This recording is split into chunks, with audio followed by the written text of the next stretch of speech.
Mau intervensi dan provokasi. MUI soal calon Kapolri, bisa jadi seperti api dalam sekam.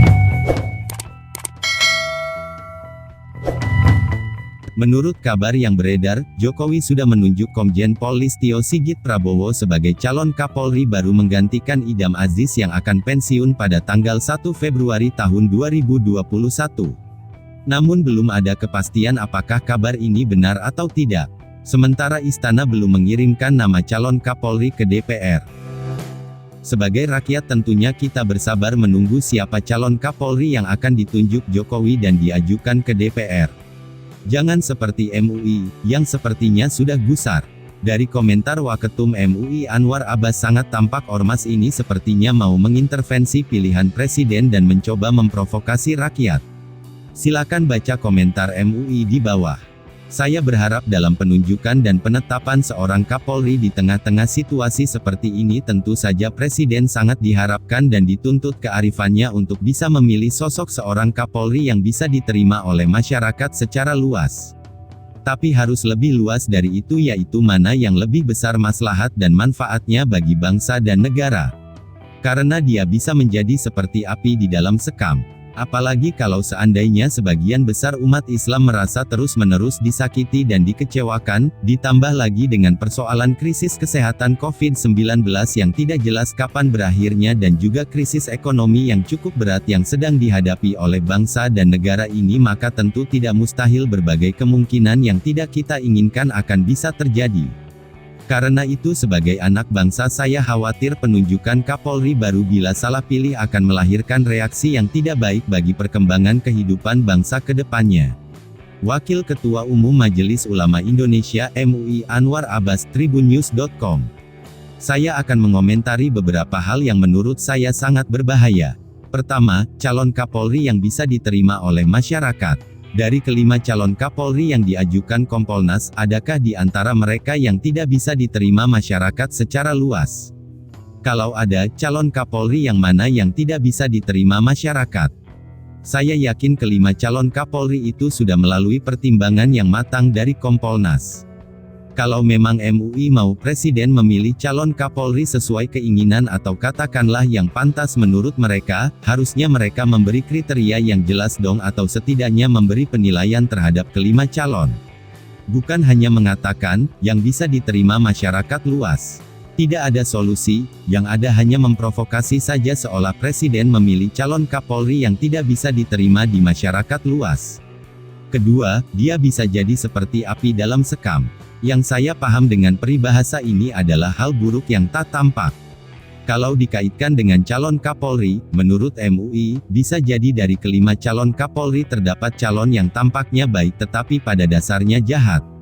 Atau jika memilih calon yang salah, maka bisa jadi si calon pelan-pelan membakar dari dalam. Tetapi pada intinya, ada kecurigaan MUI bahwa calon yang diajukan akan mendatangkan masalah di kemudian hari bagi bangsa dan negara. Masalahnya, siapa yang dimaksud?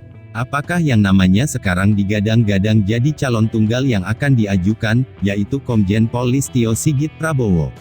Secara Komjen Pol Listio Sigit Prabowo ini sempat mendapat penolakan dari MUI ketika diangkat menjadi Kapolda Banten karena dia beragama Kristen. Jika dikaitkan dengan pernyataan Waketum MUI berikutnya, tentang hubungan pemerintah dengan sebagian besar umat Islam yang merasa disudutkan, maka ada kemungkinan yang dia maksudkan adalah Komjen Pol Listio Sigit Prabowo. Kalau ini yang dimaksudkan MUI, secara tidak langsung MUI sedang memprovokasi masyarakat luas. Dia seolah menggambarkan Komjen Pol Listio Sigit Prabowo sebagai ancaman bagi sebagian besar umat Islam. Ini tentu sangat berbahaya. Kenapa harus memperhitungkan agama dalam hal jabatan yang mengandalkan profesionalitas? Selama seseorang melaksanakan tugas secara profesional, agama seseorang tidak jadi pertimbangan menempati jabatan di institusi negara yang bukan urusan agama. Kecuali misalnya, pimpinan Bimas Islam diisi seorang beragama Kristen, ya tidak masuk akal dan tidak bisa diterima. Kalau begini ceritanya, bukan Komjen Pol Listio Sigit Prabowo yang akan jadi api dalam sekam, melainkan MUI sendiri. Ketiga, apalagi kalau seandainya sebagian besar umat Islam merasa terus-menerus disakiti dan dikecewakan. Tidak ada istilah, seandainya, melainkan pemerintah tidak pernah menyakiti dan mengecewakan sebagian besar umat Islam. Mungkin umat Monaslimin merasa disakiti, yaitu urusan mereka yang selalu memprovokasi dan merasa paling benar sendiri. Tidak perlu dikaitkan dengan penunjukan calon Kapolri. Keempat, khawatir penunjukan Kapolri baru bila salah pilih akan melahirkan reaksi yang tidak baik bagi perkembangan kehidupan bangsa ke depannya. Ini pernyataan apaan? Sejak dulu penunjukan Kapolri tidak pernah mendapat reaksi yang tidak baik bagi perkembangan bangsa dan negara. Ada yang setuju dan ada yang tidak setuju, ada yang senang dengan Kapolri dan ada yang tidak senang, itu hal biasa. Tetapi tidak pernah sampai ada reaksi berlebihan apalagi dikaitkan dengan perkembangan bangsa dan negara. MUI ini bukan khawatir namanya, tetapi sedang memancing kecurigaan masyarakat. Tidak perlulah khawatir. Jokowi tahu mana calon yang lebih tepat dan mana yang tidak. Jokowi juga punya kriteria dan penilaian tersendiri terhadap kelima calon Kapolri yang diajukan. Saya lebih percaya Jokowi lah menentukan calon Kapolri daripada MUI yang agak-agak gimana gitu. Bisa gak sih, media tidak menanyakan sesuatu pada MUI yang bukan bidangnya? Tanya soal agama lah gitu. Masak soal pencalonan Kapolri ditanyakan ke MUI? Kalau mereka mau komentar, ya bilang aja main Twitter gitu. Biar seru disikat rame-rame sama netizen kalau agak-agak miring. Salam dari rakyat jelata.